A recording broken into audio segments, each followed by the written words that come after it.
Hello दोस्तों, स्वागत है आपका स्टडी अड्डा 247 चैनल में। मैं हितेन राज पुरोहित आप लोगों के लिए एक बढ़िया सी सीरीज लेके आया हूँ। ये क्या होगा इस सीरीज़ में, ठीक है। अगर आप बैंकिंग एस्पिरेंट हो, चाहे आप बैंक की कोई सा भी पेपर की तैयारी करो, चाहे वो आरआरबी का पेपर हो, चाहे आईबीपीएस हो, या फिर उसके बाद में आरबीआई हो, ठीक है, father of the all the banks, या फिर अभी तो बहुत सारे ऐसे पेपर्स आ रहे हैं, ठीक है, जिसमें इसके अंदर एक्सपीरियंस पूछा जाता है। 1 ईयर और 2 ईयर का एक्सपीरियंस चाहिए। इसके अंदर एलबीओ है, सीबीओ है, एसबीआई का, यूनियन बैंक का है, बैंक ऑफ बड़ौदा का, और भी बहुत सारे पेपर्स आ रहे हैं। राइट, स्पेसिफिक बैंकिंग की बात कर रहे हैं तो वहाँ पर बैंक के पेपर में बैंकिंग करंट अफेयर ज़्यादा पूछा जाता है, ठीक है। एक नॉर्मल करंट अफेयर है जो हर पेपर में काम कर रहता है, पर बैंक के में स्पेसिफिक आपके बैंकिंग करंट अफेयर जहाँ पर इकोनॉमिक्स की टर्म्स हो गई, मॉनेटरी पॉलिसी के रिलेटेड हो गया, नाबार्ड के बारे में, ठीक है, सेबी के बारे में, इन सब के बारे में, ठीक है। तो अब क्या करेंगे, हम वीक में हम 3 ऐसे वीडियो बनाने वाले हैं, ठीक है। हम 10-10 दिन का, 11-11 दिन का गैप लेके इस प्रकार से,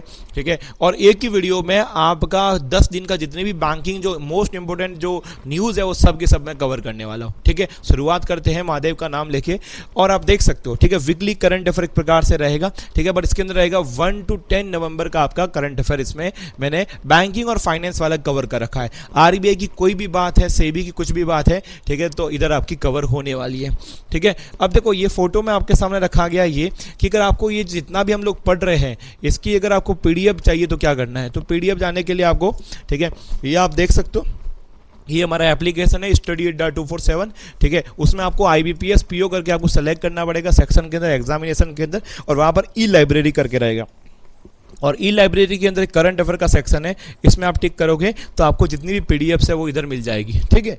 चलो फिर आगे बढ़ते।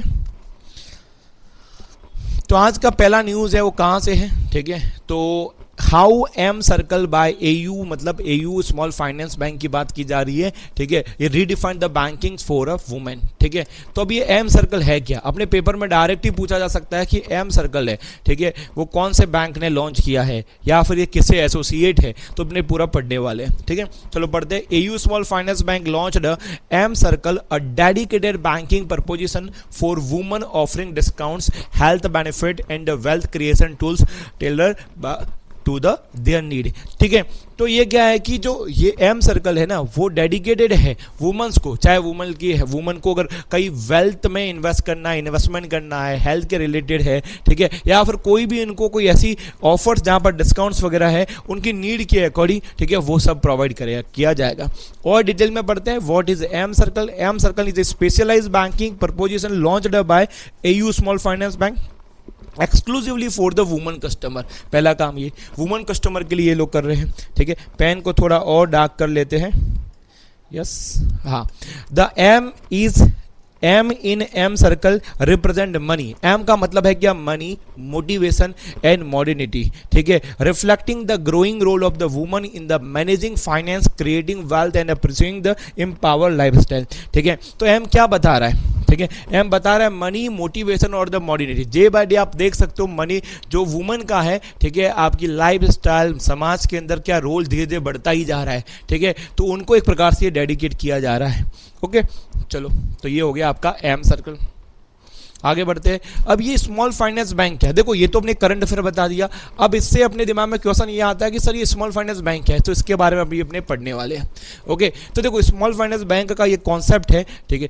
तो एक कमेटी थी, उस कमेटी का नाम था उषा थोरट करके, इधर लिख भी देता हूँ, ठीक है, उषा थोरट कमेटी ने रिकमेंड किया था 2014 में, ठीक है, आरबीआई को, और आरबीआई को ये फ्रेमवर्क है बैंक का, ठीक है, वो पसंद आ गया, और उसके बाद में आगे इस प्रकार के स्मॉल फाइनेंस बैंक के लाइसेंस है वो आरबीआई ने देने स्टार्ट कर दिए। 2014 में 10 बैंकों को इसका लाइसेंस दिया था। फाइनेंशियल इंक्लूजन के लिए ये बैंक बनाए गए हैं। मेन इसका ऑब्जेक्टिव ये है, ठीक है, क्लियर भाषा में मैंने आपको बोल दिया। अब मैं आपको पढ़ के बताता हूँ। Small finance bank is a special type of the bank licensed by the RBI with the objective of the financial inclusion, जो मैंने आपको पहले से बता दिया, ठीक है। bringing banking services to segment of the economy not served well by the mainstream banks। Already मैंने देखो ये फाइनेंशियल इंक्लूजन क्या रहता है, मतलब इसका ये रहता है कि बाकी जो बैंक्स है, जो मेन स्ट्रीम की बड़ी बड़ी बैंक्स है, वो क्या है कि एक ऐसे पोर्शन को नेग्लेक्ट कर रही है, वहां तक पहुंच नहीं पा रही है, तो उनके लिए उन सेगमेंट को टारगेट करने के लिए स्मॉल फाइनेंस बैंक बनाया गया, ये कहना चाह रहा है। अब ऐसे कौन से लोग हैं, स्मॉल बिजनेस यूनिट हो गया, मार्जिनल फार्मर्स हो गए, माइक्रो एंड स्मॉल इंडस्ट्रीज हो गया, और अनऑर्गेनाइज सेक्टर्स हो गया, इन सबको ये टारगेट करने के लिए बैंक बनाया गया है। ये बैंक्स डिपॉजिट और उसके बाद में डिपॉजिट को एक्सेप्ट करते हैं और लैंडिंग सर्विसेज भी देते हैं, जैसे हो गया क्रेडिट कार्ड हो गया और लोन हो गया। ठीक है, चलो, क्योंकि देखो बोले सर ये तो हर कोई बैंक करता है, नहीं ऐसा नहीं है। अभी एक और 2014 के अंदर पेमेंट बैंक का भी कॉन्सेप्ट आया था, वहां पर पेमेंट बैंक है किसी प्रकार की लैंडिंग फैसिलिटी वो प्रोवाइड नहीं करती है, इसकी वजह से ये बताना पड़ा मुझे। ठीक है, they are generally public limited companies established under the India's Companies Act and regulated under the Banking Regulation Act 1949। ये भी कई बार पूछा जाता है जब पेपर को टफ बनाना हो तो, कि बैंकिंग रेगुलेशन एक्ट कब आया था, 1949, और ये कंपनीज नॉर्मली और जनरली एक लिमिटेड कंपनीज ही होती है। ठीक है, चलो और जानते हैं इसके बारे में। ओके, अगर आप चाहते हो कि आपकी कोई ऐसी स्मॉल फाइनेंस बैंक हो तो उसका पेडअप कैपिटल कितना लगेगा, 200 करोड़ रुपया, कितना, 200 करोड़ रुपीस।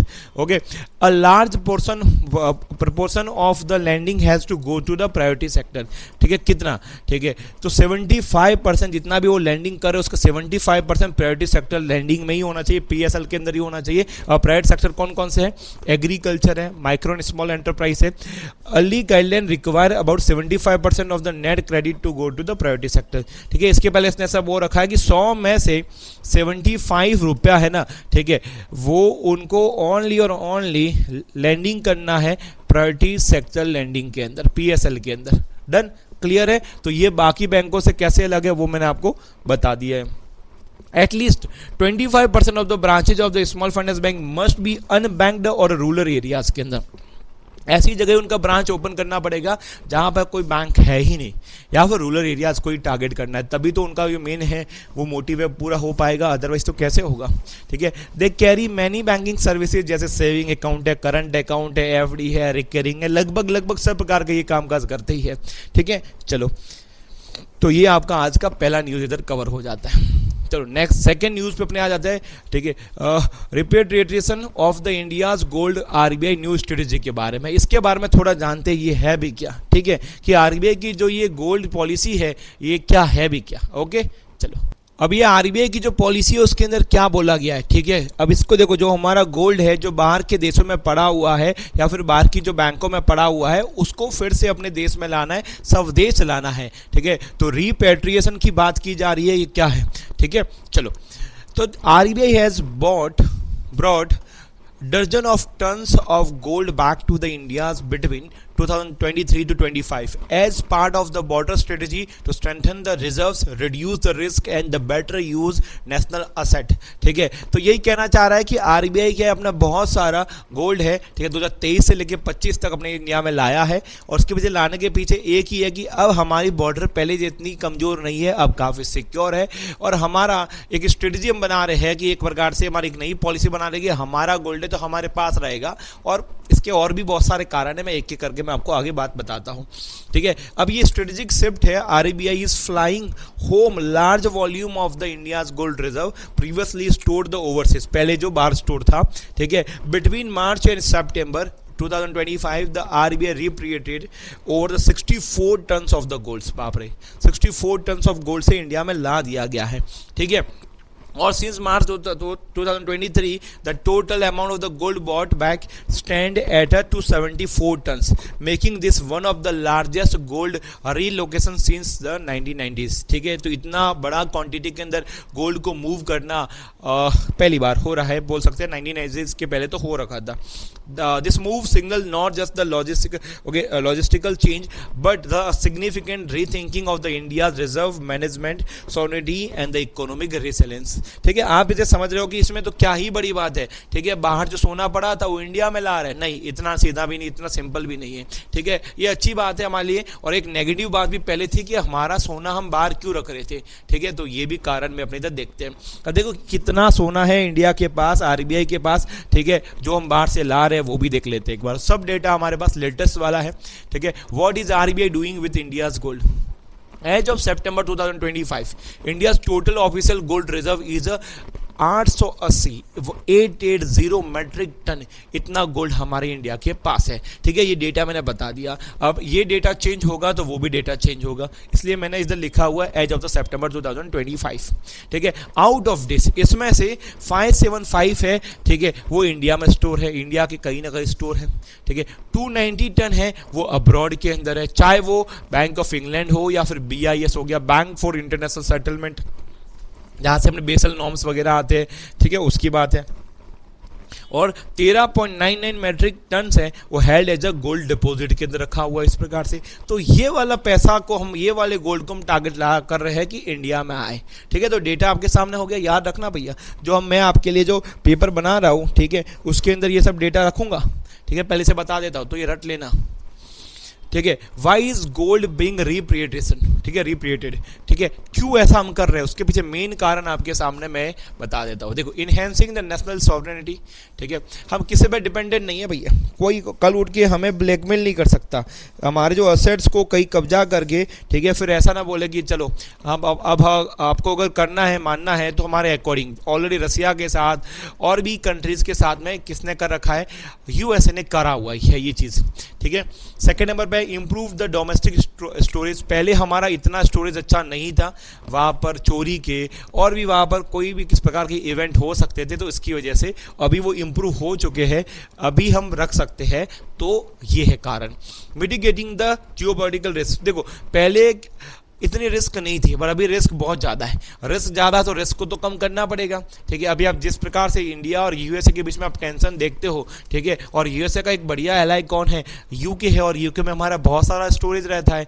कल उठ के कुछ ऐसा स्टेप, अब हमें ये भी सोचना पड़ेगा, कभी हम USA के ऑपोजिट जा रहे हैं, उनका विरोध कर रहे हैं, यूके के विरोध में जा रहे हैं, तो वो असेट जो उनके पास पड़ी है, वो जो हमारी है, उसे कहीं सीज ना कर ले, ये भी हमें सोचना पड़ता है, ठीक है। तो एक काम करें, वो असेट हमारे पास ही ला दो तो लोड ही नहीं, ठीक है, फिर उसका हमारे असेट सीज होने का तो टेंशन नहीं, ठीक है। रिड्यूसिंग द कस्टोडियल कॉस्टेस, अगर वो हमारा चीज़ अगर कहीं और पड़ा हुआ है, अगर मैं अपना गोल्ड है वो अगर मैं SBI के लॉकर में रखूंगा तो SBI लॉकर चार्ज तो मेरे पे लगाएगा, ठीक है। तो इंडिया बहुत सारा पैसा है, ठीक है, वो उन कंट्रीज़ को देता था क्यों, संभालने के लिए, अब वो कॉस्टिंग हमारे ऊपर नहीं आएगा। तो 4 बड़े बड़े कारण मैंने आपके सामने रख दिए है, ठीक है, जो मुझे लगे वो मैंने इधर रख दिए। How is RBI managing the gold transfer, कैसे मैनेज कर रहा है, बहुत यस, ठीक है।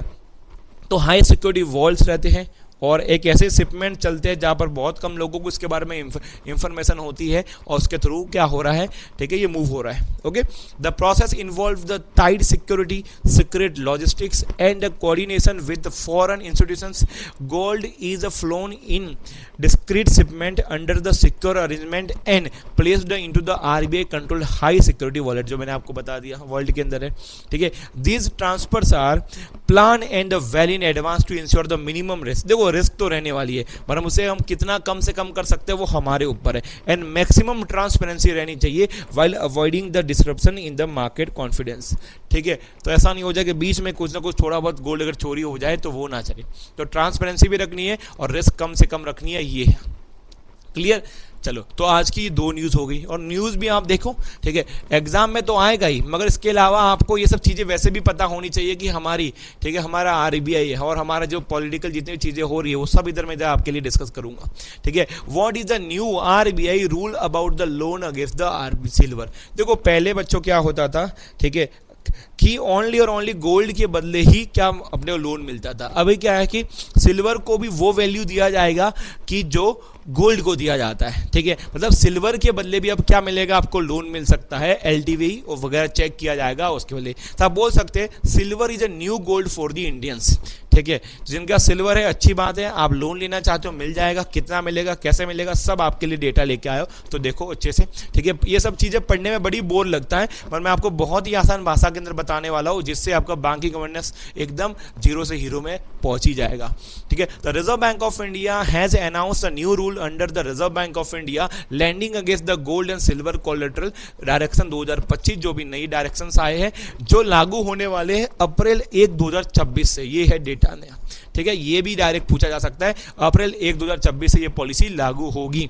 ठीक है, this new norms officially allow people to take loan against the silver ornament. अगर सिल्वर के कोई भी आप जेवरात वगैरह है, ठीक है, उसे आप पहनते हो, ठीक है, और उसके कॉइन्स वगैरह हो गए, नॉट जस्ट गोल्ड, गोल्ड के ऊपर नहीं, इनके ऊपर भी अब मिलेगा, with strict limit on the weight and the value that can be placed. ठीक है, मिलेगा सही, पर उसके अंदर भी क्या है, कुछ कैपिंग लगाई हुई है, उसके हिसाब से मिलेगा।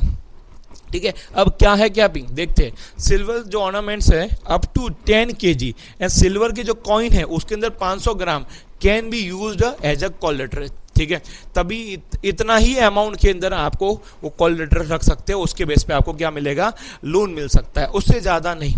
ठीक है, द लोन टू वैल्यू, जो मैंने एक वर्ड बोला था बीच में, LTV, loan to value ratio will range from the 85% to 75%। Maximum is 85% and 75%। जब आप घर पे भी आप लोन लेते हो, वहां पर भी एक लिमिट सेट होती है। जब आप कोई भी लोन लेने जाते हो तो वहां पर एक LTV के ऊपर एक रेशियो काउंट किया जाता है, वही इधर मैं आपको बता रहा हूँ। ठीक है, चलो, for the first time the RBI has allowed the bank and financial institute to extend loan against the silver, much like the popular gold loan already available in India. Under the new guideline, borrowers can place silver jewelry, ornament or coin to get short-term financing. Short-term financing के लिए अब silver को भी use किया जा सकता है। वही इधर बढ़िया लैंग्वेज इधर लिख रखी है। ठीक है, अब देखो, अब गोल्ड और सिल्वर के बीच में कितना मैक्सिमम है वो आपके सामने डेटा रख दिया कि how much silver can you place for a loan, कितना ही आप सिल्वर और गोल्ड रख सकते हो लोन लेने के लिए। ठीक है, चलो, और ये RBI की गाइडलाइन सर्कुलर में पढ़ के आपके सामने रखी है, बहुत ही आसान भाषा के अंदर, वो देखना आप लोग। ठीक है, सिल्वर ऑर्नामेंट की बात की जाती है तो मैक्सिमम लिमिट कितनी है, 10 kg पर बोरर। ठीक है, और वही सिल्वर कॉइन है तो 500 ग्राम, ऑलरेडी जस्ट मैंने पढ़ के बताया। और अब बात कर रहे हैं गोल्ड की, तो गोल्ड में 1 kg होता है। अब बोले सर इधर 10 है इधर 1, भैया इधर पैसा भी तो देखो। ठीक है, उनकी वैल्यू तो भी देखो, गोल्ड तो कितना एक्सपेंसिव होता है एज कम्पेयर टू सिल्वर। और गोल्ड कॉइन की बात करते इधर 500 है तो इधर कितना है, 50। ठीक है, चलो डन, क्लियर है, समझ में आ रहा है ना, ओके। ठीक है, और अब अपने इसके अलावा इतने में खत्म नहीं हुआ है। ठीक है, मैं आपको आज आपके पास अगर लोन चाहिए और अगर सिल्वर पड़ा हुआ है तो आपको लोन कितना मिलेगा वो कैलकुलेशन करके ही आपको घर पे भेजने वाला हूँ। ठीक है, how much loan can you get against the silver. ठीक है, कितना लोन मिलेगा वो, the loan to value ratio determine how much loan you can get for every 100 worth of the silver. ठीक है, the RBI has introduce a tier system based on the total loan amount. अगर आपको, ठीक है, amount इधर mention है और इधर LTV है, अगर आपके पास आपको अप टू 2.5 लाख तक अगर आपको लोन लेना है, ठीक है, 2.5 लाख तक है तो जितना भी आपका सिल्वर है उसकी वैल्यू का 85% है। ठीक है, वो आपको मिलेगा।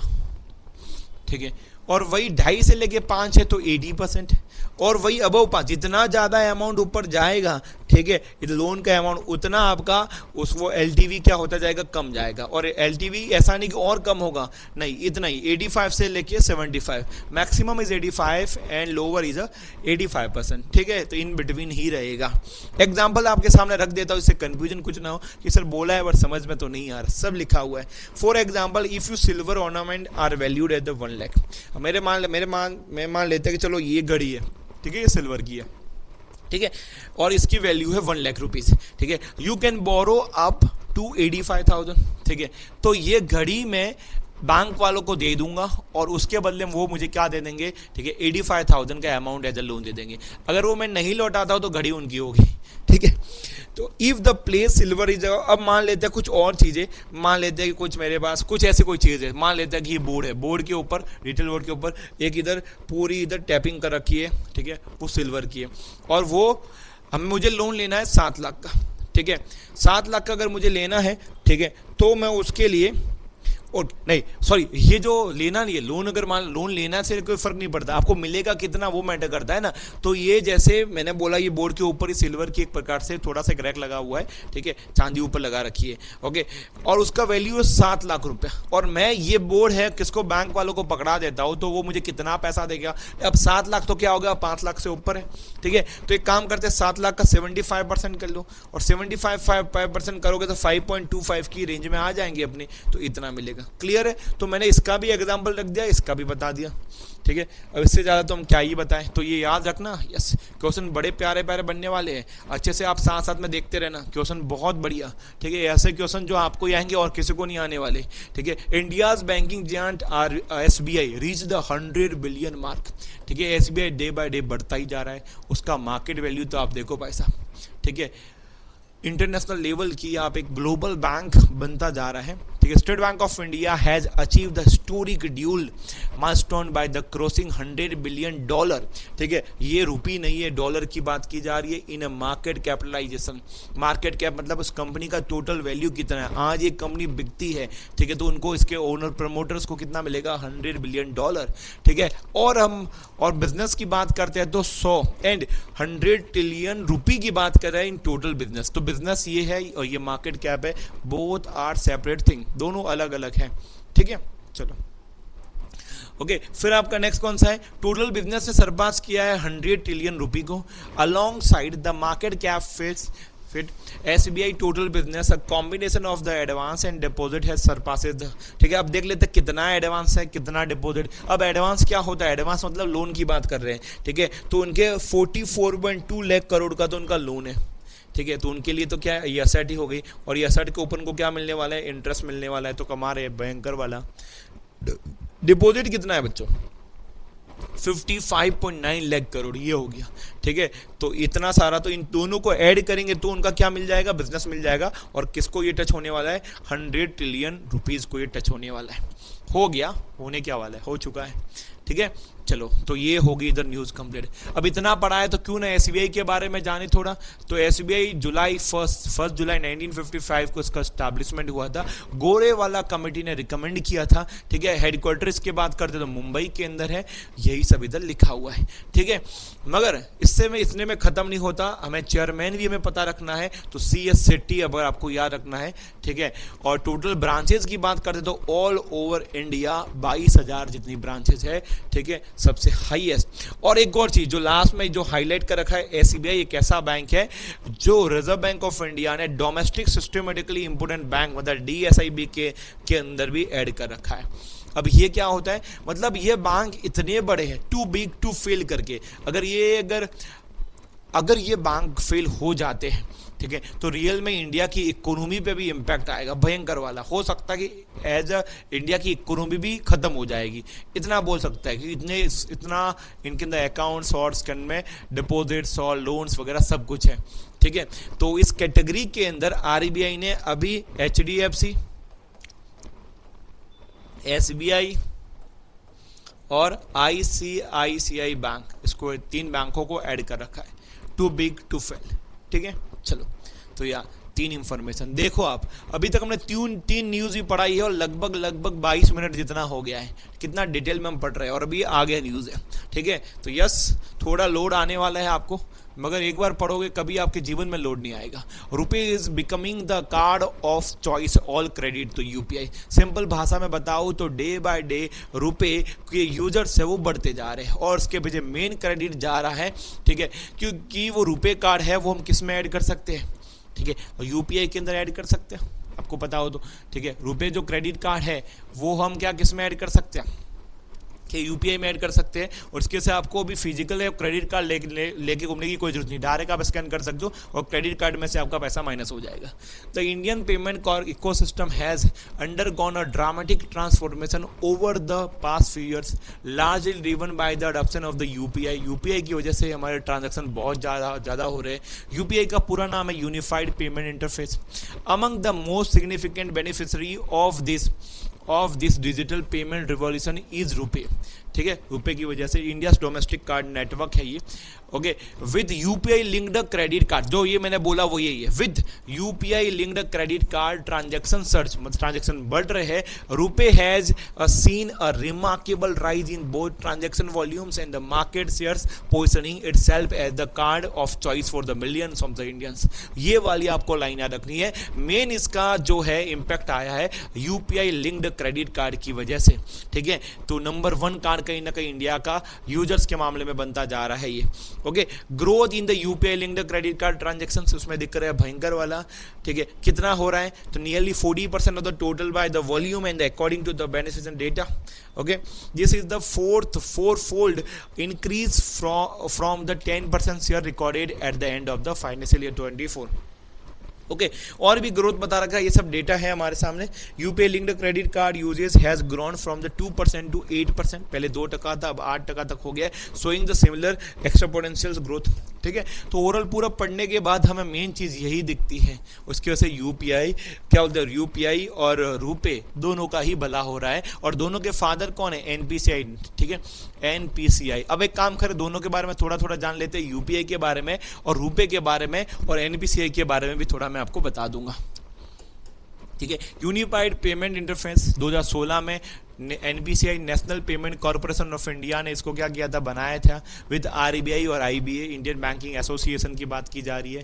फंक्शन की बात करते हैं, यूपीआई का real time interbank payment via the mobile phones, आपको पता ही, हर कोई जो ये वीडियो देख रहा है वो यूपीआई को यूज कर रहा होगा, ठीक है। रजिस्ट्रेशन की बात करते हैं, require a UPI ID, virtual payment address, VPA का पूरा नाम, ठीक है, वीपीए जिसे हम क्या बोलते हैं, यूपीआई आईडी बोलते हैं सिंपल भाषा में। और यूपीआई में एक दिन का लिमिट है, वो कितना है, 1 लाख रुपया, उससे ज़्यादा ये अलाउ नहीं करता है। ओके, अब बात करते हैं रुपए। रुपए कब आया था, 2012 में। RuPay card actually domestic card है, पेमेंट नेटवर्क है। स्कोप की बात करें, support the global transactions design to complete with the international card network like a Visa, master card वगैरह वगैरह। डन, चलो, आई होप आपको सेशन अच्छा लग रहा होगा, लगना भी चाहिए, ठीक है।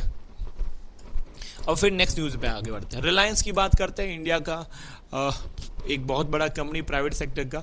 रिलायंस ने कोलैबोरेट किया गूगल के साथ to build India's AI, artificial intelligence infrastructure and widen access की बात की जा रही है। तो रिलायंस और गूगल ये दोनों साथ में आए हैं, ठीक है, एआई इंफ्रा के मामले में। क्लियर, ये है मेन कहानी, ठीक है। अक्टूबर 2025 की बात है। रिलायंस इंडस्ट्रीज नई ये इंटेलिजेंस लिमिटेड है, एक नई कंपनी है, Reliance Intelligence Limited, subsidiary of Reliance Industries Limited RIL की, has enter into a strategic partnership with the Google to accelerate the adoption of the AI across the India। किस प्रकार से करेंगे वो थोड़ा मैं आपको बताऊं, ठीक है, बताता हूँ मैं। आप लोगों ने जेमिनी का तो नाम सुना होगा, गूगल का, उसके रिलेटेड ही है। कोलैबोरेशन एम टू, क्यों कर रहे हैं collaboration, expand the access of the advance AI tool to consumers, enterprise and developers and build local computing infrastructure alignment with RIL AI for the all vision के लिए, ठीक है। तो मेन ये टारगेट है, इसकी वजह से ये सब कर रहे हैं हम, ठीक है। जियो गूगल जेमिनी ऑफर की बात किया, कितने में ऑफर देंगे, क्या रहेगा। A part of the strategic partnership Google will roll out the AI pro plan, ठीक है, which feature the latest Google Gemini model, जिसमें ये लेटेस्ट वाला मिलेगा, और उसके लिए आपको साल का, ठीक है, 35,100 रुपये आपको पे करना पड़ेगा पर यूजर को, ठीक है। तो ये इनका प्लान है इन दोनों का। As per the plan, Jio user aged 18 से 25 साल की बात की जा रही है, who are on unlimited 5G plan will get free access to Google Gemini 2.5 Pro model for 18 month. आप 18 मंथ के लिए तो क्या कर, लगभग 1.5 साल के लिए तो फ्री भी देने वाले हैं, अगर आपकी उम्र 18 से 25 साल की है तो। ये भी इनका प्लान है। डन, चलो फिर ओके। नेक्स्ट इंफॉर्मेशन आपकी सेबी से, security and exchange board of India purpose the comprehensive remember of the mutual fund fee framework की बात की जा रही है। सेबी तो आप जानते ही हो, ठीक है, नहीं जानते तो मैं आपको बताता हूँ उसके बारे में, और एक बार पानी पी लेना चाहिए।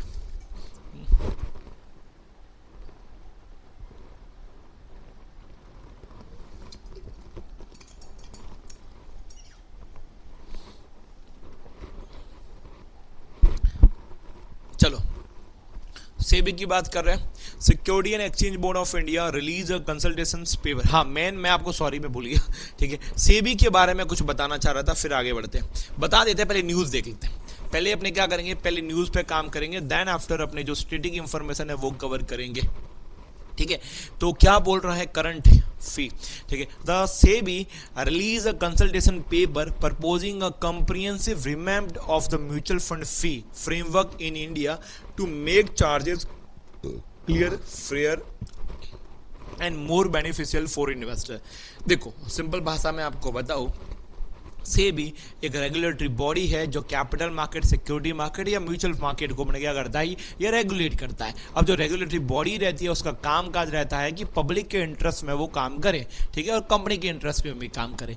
तो रेगुलेटरी बॉडीज़ को बहुत सारे नियम कानून बनाने रहते हैं। तो वो म्यूचुअल फंड में भी ऐसे बहुत सारे, आपको पता ही है, वहाँ पर एग्जिट लोड हो गया, अलग अलग टैक्सेस लगते हैं, तो वो ज़्यादा ना हो जाए तो गवर्नमेंट ऑफ इंडिया की जो सेबी है उसने कुछ कैपिंग लगा रखी है। ये है कहानी, ठीक है। आसान भाषा में मैंने आपको बता दिया, अब मैं पढ़ के बता देता हूँ। The reforms aims to simplify rules enhance the transparency बढ़ाई जाएगी और lower cost for unit holder, ठीक है। अगर मैं म्यूचुअल फंड में इन्वेस्ट करता हूँ तो यूनिट पे इन्वेस्ट करता हूँ तो उसमें जितना कम से कम खर्चा आ सकता है वही उसकी बात की जा रही है। मगर ये कौन, मेरे भी आप में कौन बात करने वाला है, सेबी बात करने वाला है, राइट, यही बोला जा रहा है, ठीक है।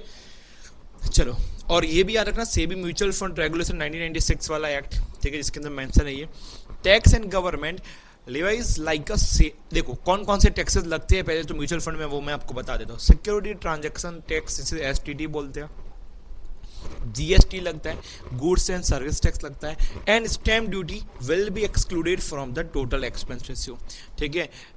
एंड टीआर, मतलब देखो टीआर जो वर्ड आ रहा है ना, टोटल एक्सपेंस रेशियो, ठीक है, and shown separately to be charge directly to the investor. तो एक्चुअली अभी जैसे आप ग्रो में इन्वेस्टमेंट अगर इन्वेस्ट करते हो एसआईपी के ऊपर, तो वहाँ पर जैसे आप चार्जेस में देखोगे तो वहाँ पे वो सब सेपरेट मेंशन करता है, राइट, कि इतना एसटीटी लगेगा, इतना जीएसटी लगेगा, इतना एग्जिट लोड लगेगा, ठीक है। अब फिर उसका और भी जितने भी है वो मेंशन करता है, बस वही है। और वो जिससे हमें पता चले कितना हमारे अकाउंट में से वो चार्जेस लगा रहे, कितने कमीशन हमें मुझे पे करने हैं उनको, बस वही है इसके अंदर, ठीक है। तो बड़ी बड़ी जो रिस्पॉन्सिबल कंपनीज रहती है वो ऑलरेडी रहती है, बट वो भी फ्रेमवर्क ही बना दिया है। सेबी ने प्रपोज किया removing the temporary 5 basis point वाला जो एडिशनल जो एक्सपेंस जो है ना उसको हटा दो, इसने हटा दिया है। सेबी ने प्रपोज किया रिमूविंग द टेम्पररी जो 5 बेसिस पॉइंट वाला जो एडिशनल एक्सपेंस है ना, ठीक है, currently charge by the asset management company already लगा रही है, उसको हटा दो। हटाने की बात कर दी, 0 ओनली 5 बेसिस पॉइंट है, उसको हटा लिया जाए। To offset this SEBI suggested a 5 BPS increase in the base TR, ठीक है, वहां से हटाएगा पर इधर तो ऐड करेगा, ठीक है। और वो भी किसके अंदर, ओपन एंडेड फंड है, एक्टिव म्यूचुअल फंड, इसके अंदर वो सजेस्ट किया जाएगा। अब सर ओपन एंडेड फंड वगैरह क्या है, देखो ये बच्चों बहुत डिटेल में मैं क्लास के अंदर ऑलरेडी ये सब open ended fund, close ended fund और इंडेक्स फंड, म्यूचुअल फंड का बहुत डिटेल में हम लोग पढ़ाते हैं, ठीक है। तो वो सब हम पूरे पेड कोर्सेज के अंदर हर एक चीज़ हम कवर कराते हैं, तो वहाँ से आप अच्छे से आप देख सकते हो, ठीक है। हमारे पेड कोर्सेज भी आपको स्टडी अड्डा 247 में बहुत ही कम दाम में आपको मिल जाएगा, ठीक, एकदम प्रीमियम कंटेंट है जो आपको बेनिफिट करवाएगा एग्जाम क्लियर की प्रोसेस के अंदर, ठीक है। A new optional performance linked TR framework has been proposed allowing the fund houses to charge variable fee depending on the scheme performance. तो अलग अलग जो फीस है वो लगाई जाएगी, ये बोल रहा है, ठीक है। चलो, ओवरऑल ट्रांसपेरेंसी बना रहे, लोगों के इंटरेस्ट में बात की जा रही है, ये है। अब सेबी के बारे में, चलो, सेबी 12 अप्रैल 1988 में क्या हुआ था, इसका स्टैब्लिशमेंट हुआ था, बट उस समय एग्जीक्यूटिव बॉडी थी, मगर उसको पावर्स दिए जाते हैं 1992 के अंदर। तो ये ईयर दोनों ही मेंशन करने पड़ेंगे, स्टैब्लिशमेंट हुआ था ये, मगर एक प्रकार की जो पावरफुल जो बॉडी बोलते हैं वो 1992 में बनी थी, सेबी एक्ट 1992 के तहत। 1988 में तो उसके पास कोई एक्ट भी नहीं बनाया था, तो आप क्या ही पावर, कॉन्स्टिट्यूशनल या फिर स्टेचुटरी बॉडी जितनी कोई है भी नहीं, एग्जीक्यूटिव बॉडी ही थी। हेडक्वार्टर की बात करते तो मुंबई महाराष्ट्र, चेयरमैन तुहिन कांता पांडे, तो पांडे जी है इनके। SEBI is the regulatory body for security and commodity market in India under the ownership of the ministry of finance government of India, ठीक है। तो ये हो गया अबाउट एसबी, ठीक है, SEBI सेबी। ठीक है। नेक्स्ट न्यूज हमारे सामने है, ग्लोबल बैंक्स है, ठीक है। एशियन डेवलपमेंट बैंक ने सैंक्शन करा है, सैंक्शन कर रखा है $460 मिलियन का लोन, ठीक है। किसके लिए लोन दिया ये एक बार देख लिया जाए, ठीक है। To boost agriculture solarisation and the rural power infra in Maharashtra, तो डायरेक्ट महाराष्ट्र स्टेट को इन्होंने पैसा दिया है, ठीक है। एशियन डेवलपमेंट बैंक ने 460 मिलियन का किसके लिए दिया है, पर्पज एग्रीकल्चर सोलर के लिए और रूरल पावर इंफ्रा के लिए, पावर इंफ्रा के लिए, ठीक है। तो ये इधर मेंशन है। अब इसको और पढ़ते हैं डिटेल में, क्या है, कुछ अलग से है कुछ। एन एडिशनल $40 मिलियन जो है concessional loan from the clean technology funds, जो CDG बोलते हैं, ठीक है। उसे कौन करता है, ADB विल कंप्लीटमेंट, जैसे प्रोग्राम कंप्लीटमेंट होगा उस समय इतना पैसा दिया जाएगा, 40 मिलियन का कंसेशनल भी दिया जाएगा। ये एक्स्ट्रा पैसा है, उसके अंदर इंक्लूड नहीं है। The program aims to transport rural power infra, promote renewable energy adoptions and enhance the agriculture productivity through the reliable daylight solar power। तो ये है मेन फोकस किया जा रहा है, sorry. It align with the Maharashtra power sector vision 2030 which of course fits focus on boosting renewable energy and the rural energy access, ठीक है। अब अपने एग्जाम में क्या पूछा जा सकता है, वही टाइटल ही मेन आपको याद रखना है, बाकी डिटेल में तो कोई खास डेटा हमें मिला नहीं, ठीक है, जो आपको पूछा जा सकता है, ठीक है। बाकी वही सब मेंशन कर रखा है कि इसकी वजह से कितना रोजगार मिलेगा, वो थोड़ा मैं आपको बता देता हूँ, कितने लोगों को बेनिफिट होगा। ऑफ कोर्स बेनिफिट तो होता ही है, ठीक है। और ठीक है, तो फिर मेन चाहता हूँ ये वाली एक बार न्यूज़ पढ़ी जाए। The program provides the viability gap funding to support the 1000 megawatt of the decentralise solar generation across the Maharashtra.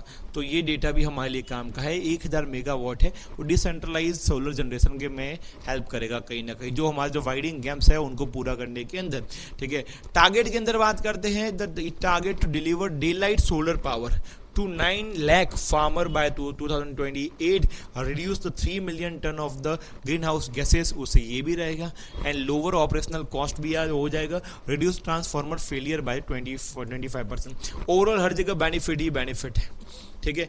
Initiative will train the, इसके चक्कर में 5000 लोगों को ट्रेन करना पड़ेगा, including the 1500 woman, promoting green livelihood, woman empowerment भी बढ़ेगा, technical capacity building in the renewable sector, हर जगह से बेनिफिट होगा। और एशियन डेवलपमेंट बैंक है, इसके हेडक्वार्टर आपको मिलेगा मनीला फिलीपींस, और इसका स्टैब्लिशमेंट हुआ था 1996 के अंदर। प्रेसिडेंट की बात करें तो मासेतो कांडा, ठीक है, एक जापानीज व्यक्ति है वो है, ओके। तो ये बात हो गया एशियन डेवलपमेंट बैंक की बात होगी, ठीक है।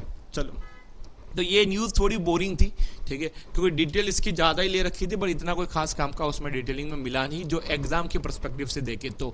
रिजर्व बैंक ऑफ इंडिया ने प्रपोज किया new rules to ensure the same day credit for the cross border remittance. देखो, जो हमारा कोई भी व्यक्ति है इंडिया में बाहर जाता है, पैसा कमाता है और फिर वो पैसा भेजता है इंडिया के अंदर, ठीक है, तो वो उसे बोलते हैं रेमिटेंस। अब वो रेमिटेंस आते आते वो पैसा आने में समय लग जाता है, तो अब RBI की जो नई पॉलिसी है, डायरेक्शन है, प्रपोजल है, उसमें एक दिन में वो सेटल हो जाएगा, ये है कहानी, ठीक है। चलो, अब मैं आपको जल्दी से पढ़ के बता देता हूं कि date 29 October 2025 proposing a major update to India cross border payment framework to ensure the faster and more transparent remittance processing, ये बोलना चाह रहा है, ठीक है। The reforms aim to provide seamless, ठीक है, सेमलेस क्या होता है, ठीक है, faster and more reliable foreign fund transfer benefit individuals, student, exporters and the migrate families, जो इन सबको ये बेनिफिट करवाएगा, ठीक है। तो कौन कौन बेनिफिशियल है हमारे सामने अपने देख लिया, ठीक है। चलो, नेक्स्ट आपके सामने SBI foundation, State Bank of India foundation launches the smart crop project. नाम के अंदर क्रॉप है तो फार्मर से ही कनेक्टेड होगा, to boost the farm resilience in Telangana, ठीक है। अब एग्जाम में क्या पूछा जा सकता है कि स्मार्ट क्रॉप नाम का प्रोजेक्ट कौन से बैंक ने अनाउंस किया है, लॉन्च किया है, तो आपका आंसर रहेगा SBI फाउंडेशन ने। कहाँ पर किया है, तेलंगाना के अंदर। स्मार्ट क्रॉप का कोई नाम है फुल, यस है भैया, है, ठीक है। स्मार्ट क्रॉप मतलब sustainable monitoring and real time tracking for crop resilience and optimal practice project in the Hyderabad Telangana. अब एक और चीज़, चलो ये तो सब समझ में आई है, फुल फॉर्म में तो आप क्या ही समझाओगे, नाम पढ़ के आपने बता दिया है, पर SBI फाउंडेशन क्या है? यस, SBI फाउंडेशन क्या है? CSR arm of the state Bank of India, ठीक है। CSR क्या रहता है? Corporate social responsibility. देखो जितनी भी बड़ी बड़ी इंडिया की कंपनीज रहती, जितनी बड़ी कंपनी उसको गवर्नमेंट ऑफ इंडिया का नियम है कि इतना टका तो उनको CSR करना ही पड़ेगा, मतलब वो इस समाज के अंदर सोशल सर्विस करना पड़ेगा। तो वो SBI ने अपना एक आर्म है, एक कंपनी ओपन कर डाली, उसका नाम है SBI फाउंडेशन, वो यही करेगा, ठीक है, सोशल सर्विस करने का कामकाज ही करेगा, वो है आपका, ठीक है, SBI फाउंडेशन। अब देखो, it is a 3-year initiative supported under the SBI Foundation LEAP LEAP livelihood and entrepreneurship accelerator program है, ठीक है। 3 साल का ये इनिशिएटिव होगा, ठीक है। The project aim to strengthen the resilience and the productivity of over 8,000 small holder farmer in the Karnataka, ठीक है, और एंड तेलंगाना के अंदर भी इतने जो फार्मर्स हैं इनको ये बेनिफिट कराएगा। ग्रेट, ठीक है, अच्छा है। चलो नेक्स्ट न्यूज़ आपके सामने, इंटरनेशनल फाइनेंशियल सर्विसेज सेंटर, जो वही है गिफ्ट सिटी की बात की जा रही है, authority grant in principle approval to Infibeam Avenue for payment service at a GIFT IFSC, ठीक है। तो एक प्रकार से इन्फीबीम को ग्रीन सिग्नल मिल गया है कि आप आओ, अपना सेंटर डालो और जो भी आपकी सर्विसेज है वो इंडियंस को प्रोवाइड करो, ठीक है। तो ये इनको एक प्रकार से बोल रखा हुआ, ये है मेन न्यूज़, तो भी एक बार पढ़ के देख लेते हैं।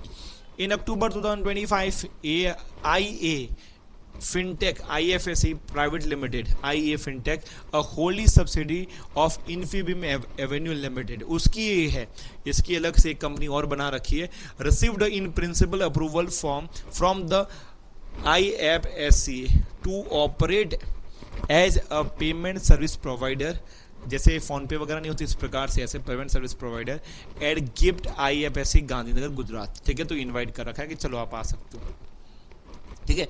इससे क्या होगा?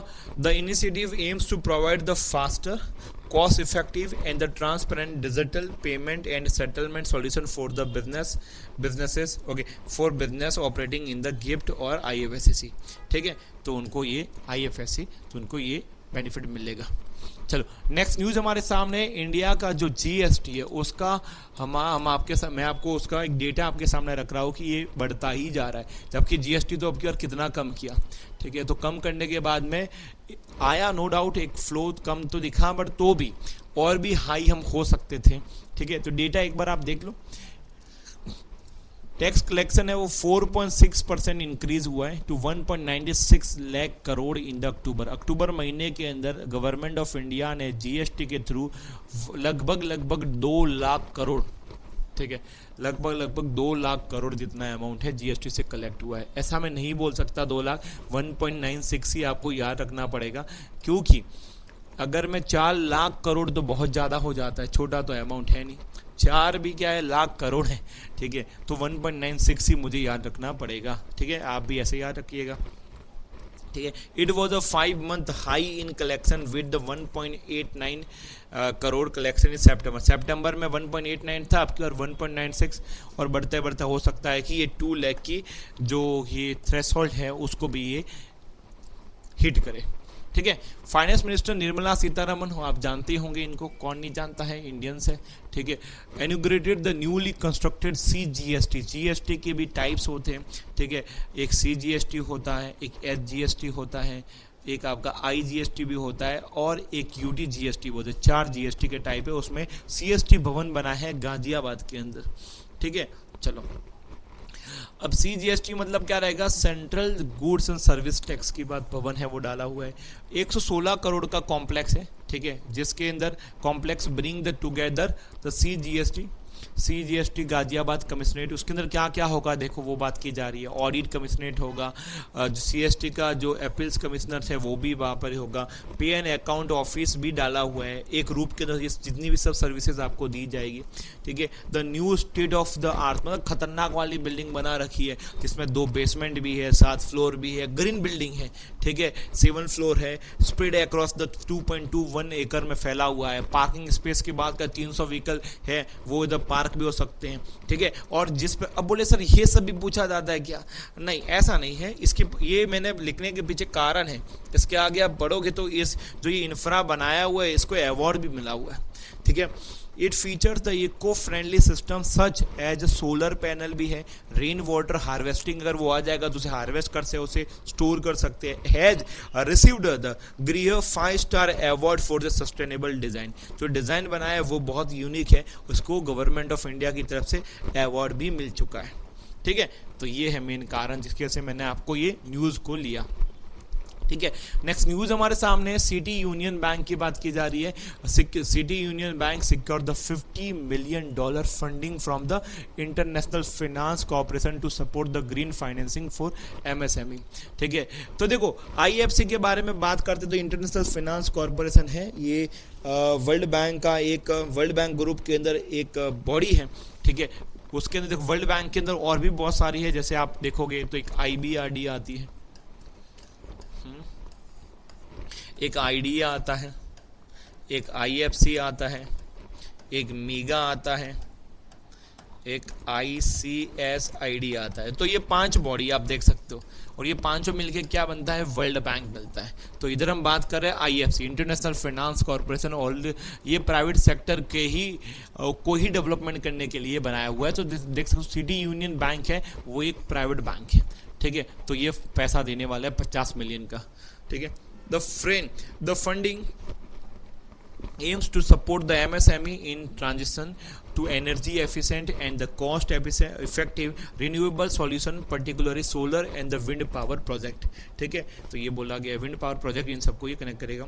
और सिटी यूनियन बैंक का हेडक्वार्टर ये बैंक कहाँ का है, ठीक है, तो कुंभकोणम तमिलनाडु का के अंदर ये बैंक आया हुआ है। काफ़ी बड़ा बैंक है, छोटा बैंक नहीं है। सिटी यूनियन बैंक काफ़ी पुराना बैंक है, ठीक है। चलो, बैंक ऑफ बड़ौदा ने होल्ड कर दिया है नैनीताल बैंक का जो स्टॉक सेल करने वाले थे, sale to focus on the standing the subsidiary, ठीक है। तो वो जो सेल कर रहे हैं उसको भी होल्ड कर दिया है और अभी फोकस करेंगे स्ट्रेंथन द सब्सिडी को और मजबूत करेंगे, ठीक है। बोले नैनीताल बैंक में बैंक ऑफ बड़ौदा का क्या ही लेना देना, ये सर क्या बता रहे हो, तो अभी देखो हम देखते हैं पढ़ते हैं क्या बोल रहा है, ठीक है। तो ये पॉज कर दिया है प्लान को डिवेस्ट मेजोरिटी शेयर होल्डर। तो देखो जो नैनीताल बैंक है उसका मेजोरिटी शेयर होल्डर कौन लेके बैठा हुआ, बैंक ऑफ बड़ौदा। कितना लेके बैठा हुआ वो भी मैं आपको बताता हूँ।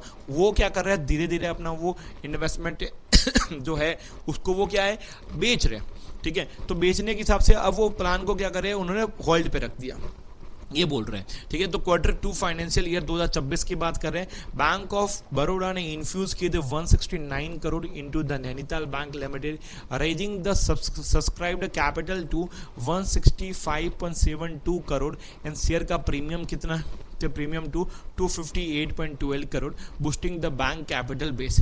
तो ऑलरेडी क्या कर दिया, ठीक है, बैंक ऑफ बड़ौदा ने क्या कर दिया, इतना पैसा डाल दिया जिससे उनका जो कैपिटल बेस है वो मजबूत हो, ठीक है। एक मार्केट कैप के अंदर उसका थोड़ा वैल्यू आए, ठीक है। बॉब करंटली होल्ड करता है बैंक का 98.57%, तो लगभग पूरा बैंक ही ओन कर रहा है ये तो, ठीक है। किसके अंदर, Nainital Bank Limited, and has appointed chief general manager CGM जिसे बोलते हैं, rank official as a NBA, new MD and CEO, upgrading the leadership from the DGM level, ठीक है। तो ओवरऑल वो करे, चलो पहले सोच रहे थे यार अभी बेच देते हैं उसको, काम खत्म करते हैं, उन्होंने बोला नहीं बेचना नहीं है, अब एक काम करते हैं, हमारा बंदा इधर बढ़िया से लगाते हैं, अच्छे से इसको कामकाज करते हैं और उसमें के अंदर भी हम क्या बनाते हैं, प्रॉफिट बनाते हैं, ठीक है। अब जो ये बैंक आपके सामने है, ठीक है, बोल नैनीताल नहीं, नैनीताल बैंक की बात नहीं कर रहे, हम बात करते हैं बैंक ऑफ बड़ौदा। 1908 में 1908 के अंदर इसका फाउंडेशन हुआ था। हेडक्वार्टर की बात कर दो वडोदरा गुजरात है। मैनेजिंग डायरेक्टर कौन है, तो आपका रहेगा देवदत्ता चंद, ठीक है। और टैगलाइन है इंडियाज इंटरनेशनल बैंक। क्वेश्चन बनेगा तो इधर से ही बनेगा, ठीक है। चलो, अब आपके सामने स्लाइड पे आप देख सकते हो कि देखो जो मैं आपको पढ़ा रहा हूँ इसकी आपको क्या मिल जाएगी, पीडीएफ तो मिलेगी, साथ साथ में इसका मॉक भी होता है, ठीक है। तो वही लिखा हुआ वीकली करंट अफेयर के मॉक, जितने भी मैं आपको इधर चीज़ें, चाहे कंप्यूटर का पढ़ा रहा हूँ, चाहे बैंकिंग अवेयरनेस पढ़ा रहा हूँ, सबका आपको क्या मिलेगा, मॉक मिलेगा, ठीक है। तो ये फंडा है। अब आगे बढ़ते हैं। चलो, नेक्स्ट न्यूज आपके सामने कौन सा है, UPI transaction hit records 27.28 lakh crore in the October 2025, marking the milestone for the India's digital economy. तो इतने ट्रांजैक्शन हम कर रहे हैं, उसके पीछे मेन कारण क्या था कि भैया अक्टूबर के अंदर क्या था, दिवाली। तो दिवाली में क्या हमारी जनता भर भर के खर्चा करती है, तो उसके हिसाब से, और वो खर्चा तो कर रही है, खर्चा पहले भी करती थी, मगर अब हम क्या कर रहे हैं, ऑनलाइन खर्चा कर रहे हैं, ठीक है। चलो, तो अब इसकी डिटेल अपने पढ़ते हैं। यूपीआई के बारे में इतने ट्रांजैक्शंस हो दिवाली की वजह से, वो तो है ही, ठीक है, पर एक बार डिटेल पढ़ के देखते हैं कितने, 27.28 लाख करोड़ एक मंथ की बात करें अक्टूबर 2025। आप देखो, ये है डिजिटल इकोनॉमी और ये है डिजिटल भारत, ठीक है। इतने भयंकर ट्रांजैक्शंस हो रहे हैं। India digital economy achieve the record milestone in the October 2025, UPI transaction reached an all time high 27.28 lakh crore, ठीक है, and 20.7 billion in the volume according to NPCI data, ठीक है। और एक प्रकार से ये तो अमाउंट की बात करें, देखो ये है अमाउंट और ये है एक ट्रांजैक्शन जो हो रहे हैं 20.7 बिलियन, ठीक है, इतने ट्रांजैक्शंस की बात की जा रही है, दोनों ही काफ़ी हाई वॉल्यूम है। अब यूपीआई के बारे में थोड़ा मैं आपको बताऊं, देखो अभी जो डेटा है काफ़ी इंटरेस्टिंग है, मज़ेदार है, आपको नहीं पता होगा इसके बारे में। UPI developed by the NPCI, ये तो है an initiative of the Reserve Bank of India. NPCI को बनाया किसने, आरबीआई ने बनाया है, ठीक है, and the Indian Bank Association, दोनों मिलके enable the real time zero fee peer to peer and merchant payment, ये तो हो गया, ठीक है। यूपीआई क्या है वो सिंपल 3 लाइनों में हमने कवर कर दिया। फिर यूपीआई के ग्लोबल रीच भी पहुंच गया, अलग अलग देशों के अंदर यूपीआई भी काम करना स्टार्ट भी कर लिया है। 7 कंट्री है, UAE, Singapore, Bhutan, Nepal, Sri Lanka, France और मॉरिशस। देखो ये नहीं पता होगा बहुत सारे लोगों को, इतने कंट्रीज है जहां पर यूपीआई का रीच है वो पहुंच चुका है, ठीक है, और ये बढ़ता ही जाएगा। और एक और चीज, France become the first European country to adopt the UPI, enabling the Indian travels and NRI to make seamless QR based international payments, वो भी कर सकते हैं। उससे क्या होगा, जितना ज़्यादा यूपीआई वर्ल्ड वाइड फैलेगा, हमारा इंडिया का सॉफ्ट पावर है वो बढ़ेगा, जैसे अब यूएसए के पास पावर है इस प्रकार से, ठीक है। तो international expansion of UPI strengthen the India soft power, promotion fintech leadership and showcase India success in the building public digital infra. Okay, clear है। चलो फिर, तो ये बात हो गई यूपीआई के बारे में। अब नेक्स्ट हमारे पास है वो एनपीसीआई। एनपीसीआई कौन है, फादर ऑफ यूपीआई, ठीक है, जन्म देने वाला। एनपीसीआई इंटरनेशनल पेमेंट लिमिटेड करके कंपनी है, इसने पार्टनरशिप कर दिया है किसके साथ, रोजर पे, ठीक है, Curlec to launch the UPI payment in the Malaysia. Malaysia के अंदर भी हमें पेमेंट करने के लिए एनपीसीआई ने खुद की एक सब्सिडरी पूरा का पूरा एक कंपनी बना दिया है, उसका नाम है इंटरनेशनल पेमेंट। उन्होंने क्या, रोजर पे के साथ में उन्होंने टाइप कर दिया कि मलेशिया के अंदर भी अब क्या होगा, यूपीआई पेमेंट होगा। जस्ट अभी यूपीआई की इंफॉर्मेशन कंप्लीट होते ही नेक्स्ट आपके सामने आ गया। इस पार्टनरशिप की वजह से क्या होगा, इंडियन ट्रेवलर्स है जो मलेशिया जाते हैं, ठीक है, to make instant and the secure payment to Malaysian merchants using the UPI enable app through the Razorpay platforms, ठीक है, डन। चलो नेक्स्ट हमारे सामने इंफॉर्मेशन होगी, government to reposition National Bank for Financing Infrastructure and Development as a global financial institution, ठीक है। तो reposition कर रहे हैं National Bank for Financing Infrastructure, इस बैंक का नाम चेंज कर रहे हैं। इतना बड़ा जो मैंने नाम बोला इसको शॉर्ट में क्या बोलते हैं, NABFID। स्टैब्लिश हुआ था, बोले ये कब बैंक आया, सब बताता है 2021 में ये बैंक आया था, ग्लोबल लेवल पर ये बैंक बनाए फाइनेंशियल इंस्टीट्यूट, ठीक है। इसका मेन काम क्या है, reflecting a major policy in institutional shift करने के लिए, ठीक है, हमने इसको बनाया, ठीक है। अब इसका नाम क्या कर रहे हैं ये देखते हैं, इंफ्रास्ट्रक्चर डेवलपमेंट बैंक, IDB, ठीक है। आप लोगों ने अलग अलग नाम सुने होंगे, आप लोगों ने ADB का नाम सुना होगा, एशियन डेवलपमेंट बैंक, ठीक है, जिसका हेडक्वार्टर मनीला के अंदर है। आप लोगों ने AIIB का नाम सुना होगा, एशियन इंफ्रास्ट्रक्चर इन्वेस्टमेंट बैंक करके भी सुना होगा, ठीक है, ये आपका चाइना का है बैंक, ठीक है, ये देखो, ठीक, और ये हो गया। उसके अंदर वर्ल्ड बैंक का भी नाम सुना होगा, ठीक है। ये सब के सब बैंक, और एक और बैंक आपने सुना होगा एनडीबी, न्यू डेवलपमेंट बैंक, जो ब्रिक्स का है, ब्रिक्स नेशन का, ठीक है, ब्रिक्स बैंक भी बोलते हैं। तो ये चार ऑलरेडी इंटरनेशनल लेवल पे इस प्रकार के बैंक बैठे हुए हैं। इंडिया ने अपना खुद का एक बैंक ऐसा बनाया, उसका नाम है Infrastructure Development Bank IDB, with a new logo and brand identity symbolize its the expand global role in the infra financing के अंदर, ठीक है। तो इंडिया भी अब कहीं ना कहीं चाइना, यूएसए के लेवल तक पहुंचने का ट्राई कर रहा है, पहुंच रहा है, ठीक है। ये बोला हुआ है 2021 के तहत बनाया था, 100% government own development finance institute है and is classified as a all India financial institutions under the RBI act 1934। Okay, चलो फिर और इसके बारे में जानते हैं, आईएफसी वगैरह जो मैंने आपको बोला, ठीक है। The rebranding to IDP ally with the institution with the global peers such as the Asian Development Bank and the International Finance Corporation IFC की तरह ये काम करेगा, ठीक है। अब इस बैंक के बारे में बात करते हैं कि ये ऐसा क्यों कर रहे हैं, ये इसका मेन ऑब्जेक्टिव क्या है, ठीक है। तो enabling the cross border infra financing करेगा, इंटरनेशनल कैपिटल मोबिलाइजेशन होगा, adopt of the global best practice in the project finance. Chairperson कौन है, केवी कामत। एक समय ये इसके भी हेड रह चुके हैं, क्या बोलते हैं, AIIB के भी नहीं, न्यू डेवलपमेंट बैंक के भी हेड रह चुके हैं। अगर आपको पूछे न्यू डेवलपमेंट बैंक के जो पहले चेयरमैन कौन थे, ठीक है, तो केवी कामत, ये ICICI के भी चेयरपर्सन रह चुके हैं, और अभी प्रेजेंट में केवी कामत है, वो इस नए बैंक के चेयरपर्सन है, ठीक है। चलो, तो काफ़ी एक्सपीरियंस बैंकर को इन्होंने हायर किया है, okay, and it shall be regulated and supervised by the RBI as an all India financial institute, okay, done। चलो, नेक्स्ट न्यूज हमारे सामने है, ठीक है। हमने सेबी के बारे में जाना, हमने आरबीआई के बारे में जाना, बट अभी एक और रेगुलेटरी बॉडी है जिसके बारे में आपको पता होना चाहिए, IRD, insurance regulatory development authority of India, इसे इडा भी बोलते हैं और इडाई भी बोलते हैं, ठीक है। इन्होंने फाइन लगाया है, कौन सी इंश्योरेंस कंपनी है, बोले क्यों इंश्योरेंस कंपनी, क्योंकि ये तो इंश्योरेंस सेक्टर को रेगुलेट करता है। जो कोई भी अपनी मनमानी करता है और लोगों के इंटरेस्ट में काम नहीं करता, ठीक है, और रूल्स और रेगुलेशन को पालन नहीं करता, तो IRDA क्या करता है, उसके ऊपर पेनल्टी फाइन करता है। कितने करोड़ की पेनल्टी लगाई है, 1 करोड़ की पेनल्टी लगाई है, क्योंकि उन्होंने क्या कर दिया, रेगुलेटरी वॉल्यूशन किया है। इसकी वजह से कंपनी का नाम है लिबर्टी जनरल इंश्योरेंस कंपनी, ठीक है। चलो, अब ये जो उन्होंने आजकल एग्जाम में क्या, एक समय क्या पूछा जाता पता है, अमाउंट पूछ लेता था, कंपनी का नाम पूछ लेता था, अभी रीजन भी पूछता है कि वॉयलेट तो किया, बट क्या वॉयलेट किया ये बताओ, कौन से नियम है वो भंग किए, तो वो बताता हूं मैं। Outsourcing practice, payment of the commissions and remunerations to intermediaries and the protection of the policy holder interest, ये सब उन्होंने एक प्रकार के इनके ऊपर आरोप लगे हैं, ठीक है। और ये सब होते हुए आरबीआई ने इनके ऊपर 1 करोड़ का क्या लगा दिया है, फाइन लगा, आरबीआई इडा ने इसके ऊपर इनको 1 करोड़ का फाइन लगा दिया। अब ये कौन से सेक्शन और कौन सा पावर है उनके पास जिसकी वजह से ये सब कर सकते हैं, वो मैं आपको बताता हूँ। The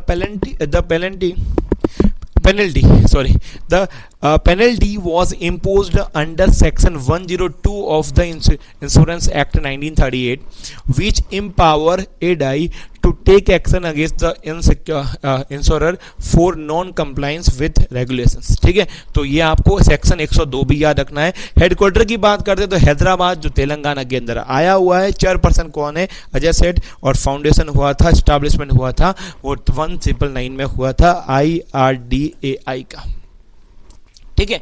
चलो, नेक्स्ट न्यूज हमारे सामने है, वो कौन सी है, तो वो मिलेगी वर्ल्ड बैंक के रिलेटेड, ठीक है। तो वर्ल्ड बैंक ने डिसबर्स किए हैं 200 मिलियन डॉलर, बिलियन तो कैसे होगा, मिलियन ऑफ कोर्स, इतना सारा पैसा काहे मिलेगा भैया। अमरावती जो ऑलरेडी एक प्लान सिटी बन रही है, उसका जो फेज 1 उसका कंप्लीट हुआ है, जो होने वाला है 2025 के एंड में, ठीक है। तो उसके लिए 200 मिलियन डॉलर ये दे रहे हैं, ठीक है।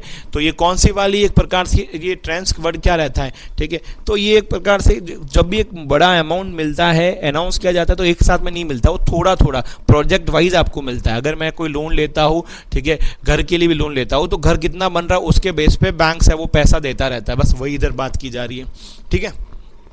तो बोथ वर्ल्ड बैंक और एशियन डेवलपमेंट बैंक दोनों ने कमिट किया था मिलियन ईच, दोनों अलग अलग देंगे, टोटल नहीं है। 800 मिलियन कौन देगा? वर्ल्ड बैंक, और 800 एशियन डेवलपमेंट बैंक। टोटल कितना हो जाएगा?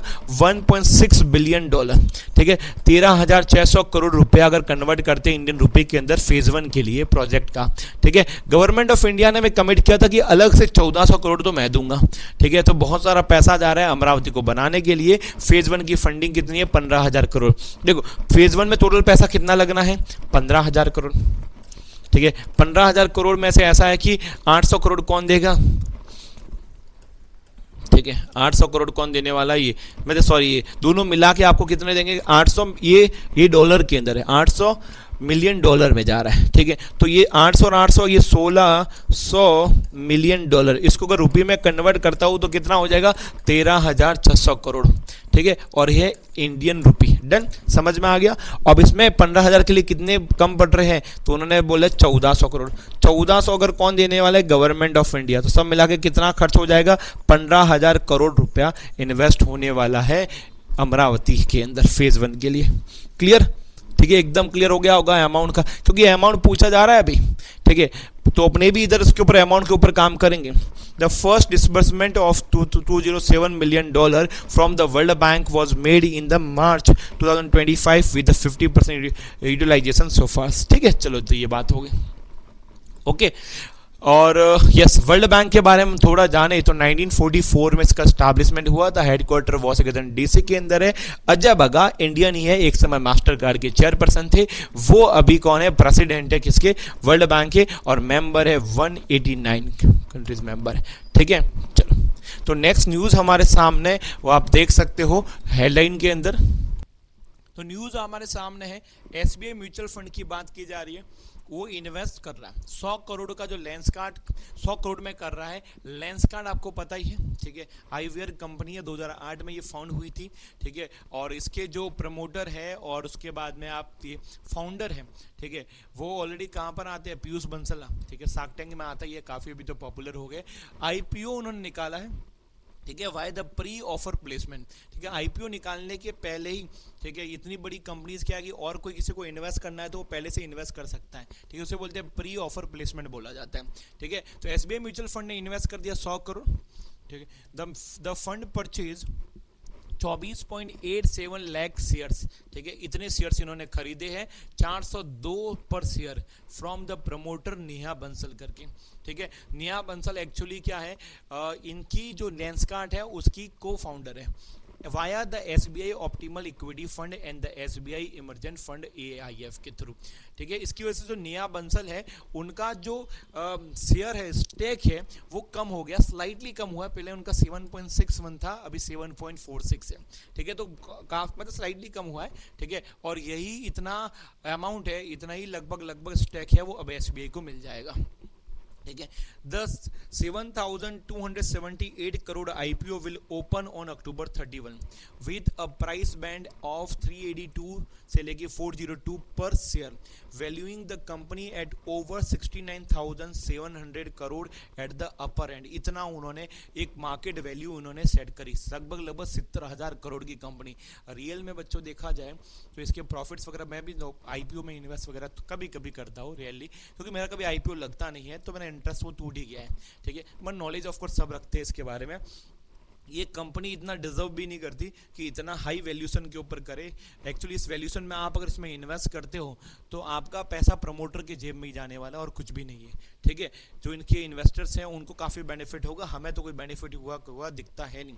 ओके, चलो, तो इतना आईपीओ है, उन्होंने इतना वैल्यूशन लगाया है। ठीक है, वैसे आईपीओ इतना इसका अच्छा नहीं गया है, इतना बेनिफिट नहीं दिया रिटेलर्स को, और लोगों ने भी इसके इन्वेस्टमेंट से इससे दूर रहे, क्योंकि आज का जो इन्वेस्टर है वो काफ़ी जागरूक है। यूट्यूब पे भी बहुत सारे जो इन्फ्लुएंसर्स है उसके ऊपर वीडियो बनाते हैं कि अभी कैसा कंपनी है वो कामकाज कर रहे हैं वगैरह वगैरह हर एक चीज़। अब लेंसकार्ट के बारे में थोड़ा जाने।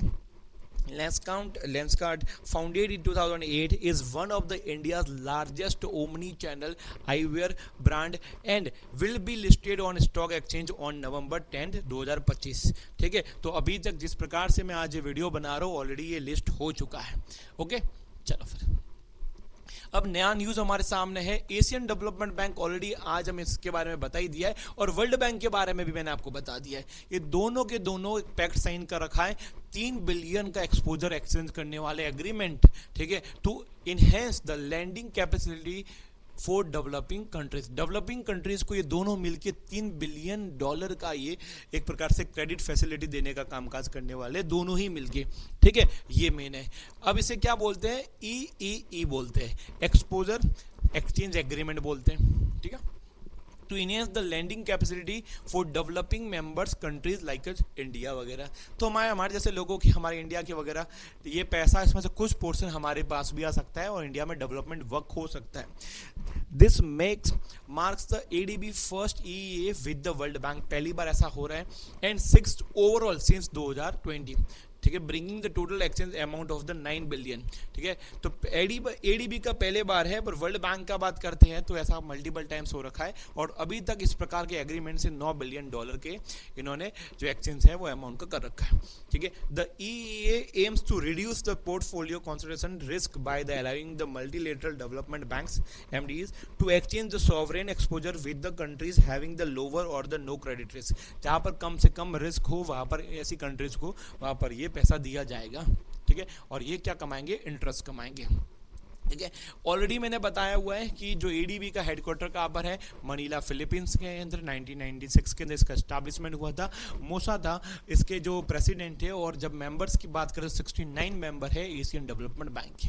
डन, चलो ओके, नेक्स्ट न्यूज हमारे सामने, और नेक्स्ट न्यूज के साथ में आई थिंक ये लास्ट न्यूज भी होगी। Mahindra and Mahindra exit the RBL bank with 678 crore sale, secure 62.5% return on the investment। आज की तारीख में अगर बच्चों सही रिटर्न आपको कमाना हो तो किसी कंपनी के अंदर स्टैक ही आपको खरीदना पड़े, ठीक है, वहां पर जो रिटर्न मिलता है वो कई रिटर्न नहीं है, भयंकर मल्टीपल्स, ठीक है। तो महिंद्रा और महिंद्रा कंपनी ने एक साल के अंदर उन्होंने इतना अर्न कर दिया, विद इन 1 ईयर ओनली 62.5% का इन्होंने रिटर्न किया है। देखो अब क्या चीज़ है, रिटर्न मिला है, महिंद्रा एंड महिंद्रा कंपनी है, उसने अपना 3.5 स्टेक है जो किसके अंदर था, ठीक है, वो RBL के अंदर था, वो उन्होंने बेच दिया, ठीक है, 678 करोड़, तो उतने पैसे उनके जेब में आ गए, ओके। और ये इन्होंने इन्वेस्टमेंट किया था ऑन इट्स 2023 का इन्वेस्टमेंट था। The sale mark the Mahindra and Mahindra complete exit from the RBL से वो एक साल के अंदर इन्होंने एग्जिट कर लिया, ठीक है। और एग्जिट बोले सर क्यों अभी किया, कोई कारण है, हाँ कारण तो बोल सकते हैं, ये मैंने हाईलाइट कर दिया। This move follow the emirate NDB new development emirate and NBD plan to acquire 60% stake in the RBL का 60% है, तो ये बैंक है वो खरीदने वाला है, ठीक है, 3 बिलियन के अंदर। तो इसकी वजह से indicating the major shift in the India's private banking sectors. तो इससे क्या है कि इंडिया का जो प्राइवेट सेक्टर है उसमें एक बाहर वाला प्लेयर घुस रहा है, उससे बहुत सारी चीज़ें होगी, ठीक है, तो उन्होंने उसके पहले उन्होंने एग्जिट कर लिया और अपना पैसा उन्होंने बना दिया है। RBL के बारे में हम थोड़ा जानें, ठीक है, तो काफ़ी पुराना बैंक है, हो सकता है आपने पहली बार सुना हो, वो अलग बात है। 1943 मतलब आज़ादी के पहले का बैंक है, रत्नाकर बैंक लिमिटेड, और हेडक्वार्टर इसके मुंबई महाराष्ट्र के अंदर है, ठीक है, क्लियर है। तो ये बात होगी RBL के बारे में। चलो वही फिर से एक बार डेटा आपके सामने रख देता हूँ कि आपको वीकली ये की फ्री आपको PDF आपको मिल जाएगी, और टेस्ट कहाँ से देखना ये भी आपके डिस्प्ले के आपके सामने है, ठीक है। तो यस, आपको सेशन बहुत अच्छा लगा होगा, आई होप आपको पढ़ने में मज़ा आया होगा। यस, तो इस प्रकार हम ऐसे ही सेशन लाते रहेंगे हर वीक, जिससे आपकी बैंकिंग के एग्जाम्स के अंदर जो फाइनल आपका डेस्टिनेशन है, सफलता हासिल करना, एक जॉब लेना, उसके अंदर हमारा स्टडी अड्डा 247 का कोई ना कोई रोल रहे, ऐसा हम चाहते हैं, ठीक है। मिलते हैं नेक्स्ट सेशन के अंदर, अच्छे से इस वीडियो को आप देखो समझो, ठीक है, जिससे बैंकिंग के अंदर आपका 100% आप स्कोर कर पाए। Thank you so much guys.